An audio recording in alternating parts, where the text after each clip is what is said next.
په افغانستان کې د خوړو کرنې د نړیوال سازمان د ختیځون مسؤل ښاغلی خوشحاله سپي د هغو ملوکو او مالټو له باغونو څخه لیدنه وکړه چې څه موده وړاندې په کونړ ولایت کې د افغانستان د راتلونکو نسلونو موسسې د تخنیکي انجن پر مټ یې د ډیزاین او کینولو چارې بشپړې شوې وې. نوموړي د لیدنې پر مهال داسې وویل چې موږ د کونړ ولایت ته یو رسمي سفر لرل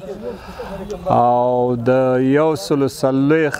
WBK پروژې لاندې چې کوم باغونه دلته ایجاد شوي دي، البته د کونړ ولایت کې ټول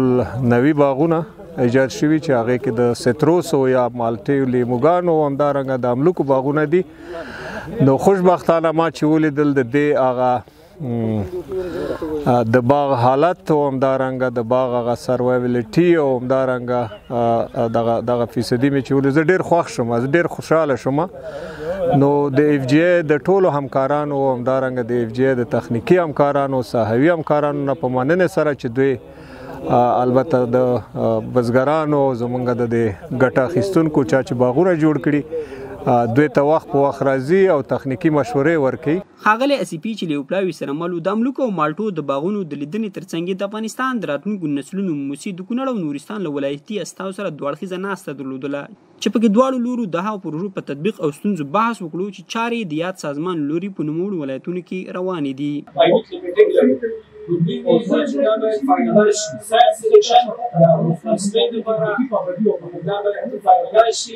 یو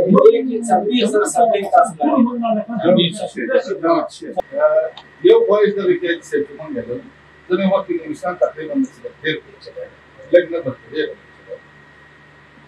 نورستان مونږ لرو کېدای شي اوس یو